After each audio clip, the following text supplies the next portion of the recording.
All right, well, we are going to turn our attention to motivation, basically as an overall topic. Specifically in Module 32, we're going to look at some basic concepts that go with it, and then specifically we will look at, whoops, I can't seem to spell here, basic concepts. And then we'll also look at hunger specifically. And motivation is one of those terms where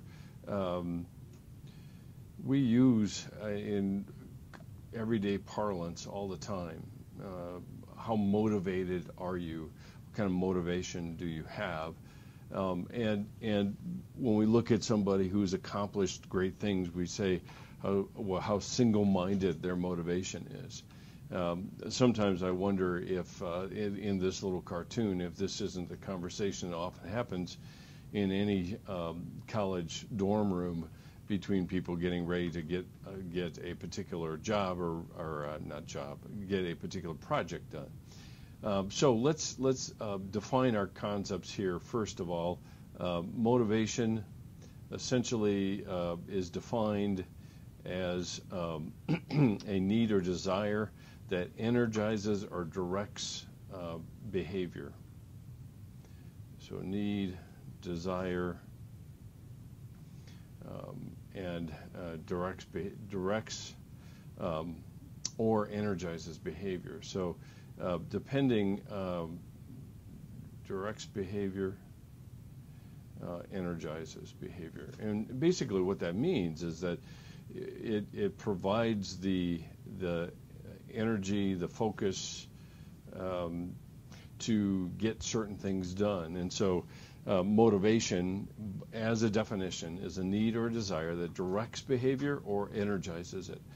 And under the influence of Darwin's evolutionary theory, the popular view at the time was that instincts control behavior, and that was the prevailing view at the time.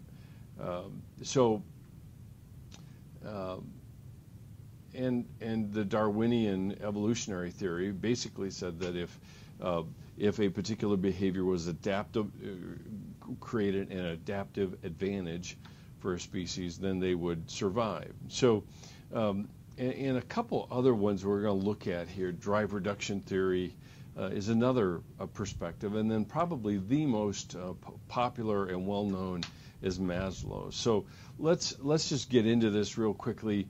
I already defined motivation. The perspectives that are useful for studying motivated behavior basically are the instinct or evolutionary perspective. Instinct, evolutionary perspective. The second one is drive reduction theory. Drive reduction.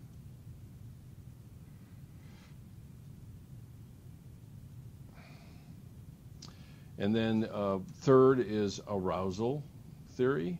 And then the last one is Maslow's hierarchy of needs, which, like I said, is probably the one that is the most well-known hierarchy of needs.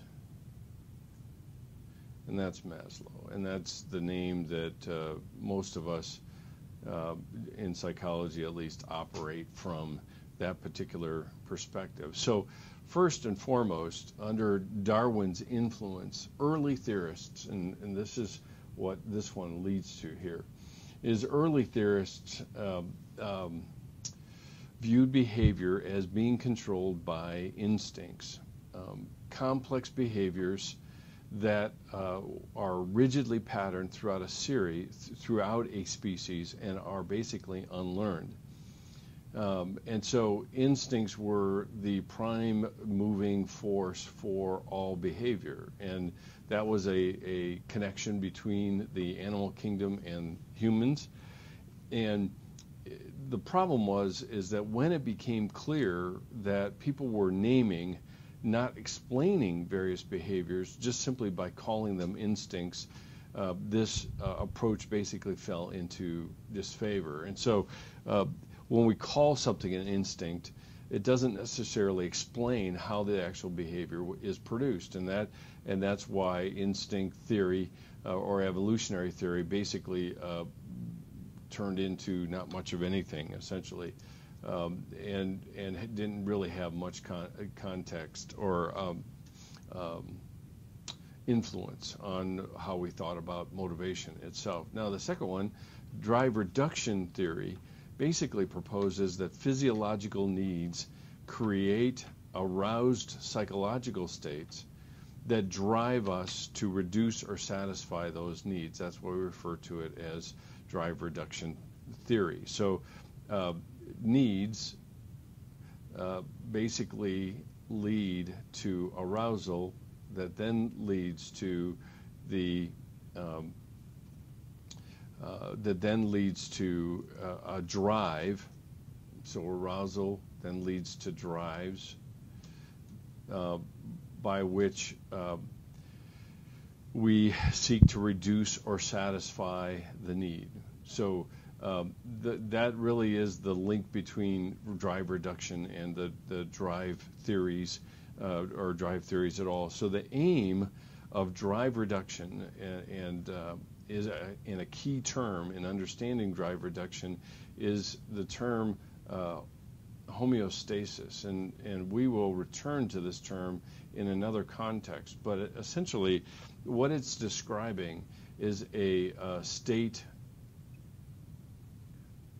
of balance, and that's what homeostasis is all about. And so the organism that we're talking about has a particular need, arousal comes about, drives the particular behavior to reduce or satisfy those needs, and then stability ensues accordingly. So the other thing to keep in mind is with drive reduction is the idea here is that we're not only motivated by internal drives, but we're also pulled by external incentives, and that's another term. I'll tell you what, let me just, well, I don't want to do that. Let me go back and I'll bring my points down here for related to drive reduction. Is basically, it's not only internal drives, but also external incentives that are part of the backdrop to drive reduction theory. So when there is both a need, hunger, and an incentive, the smell of freshly baked bread that your mom may be having, or another good example for those of you who are coffee lovers, you walk in to Starbucks and you smell the coffee, and that instantaneously pushes along the need to then get a cup of coffee, essentially. And that's why a lot of times people come into a coffee house and they may not even be that big of a coffee drinker, but it smells so good that they essentially then move toward reducing that particular drive. So the internal drive plus external incentive, it then produces essentially the drive that we then, or the need that we then seek to reduce, need reduced, are really part of the key. Okay, so drive reduction theory. Arousal theory, I'm just, let's see, I'm going to take this and I'll bring an arrow down here and talk about arousal theory.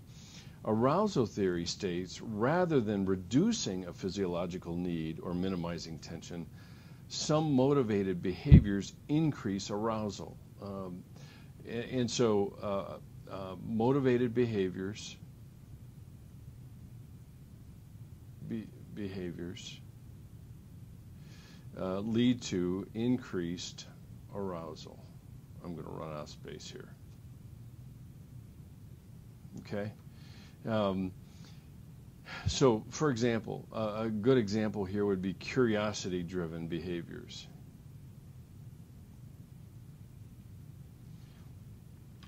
Suggest that too little or too much stimulation can motivate people to seek an optimum level of arousal. And so when we want to find something out, we will do so and pursue a particular question being asked or something that catches our attention. We want to find out an answer or an understanding to it.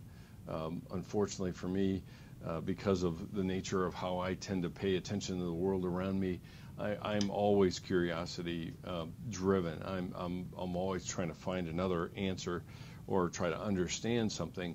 But if it's too much or too little, it's not enough to really drive the behavior. And so we basically balance the level of arousal to accomplish a certain outcome. And so that's the levels of arousal to attain an optimum level. The last one, which I'm going to need to pull over on another slide here in order to describe it, and that's the hierarchy of needs, which has really held sway for a long, long time. Abraham Maslow has been a central figure in humanism, and has had a great impact on our understanding of what drives humans along. So let me switch real quick, clear the board, and we'll talk a little bit more in depth about actual hierarchy of needs.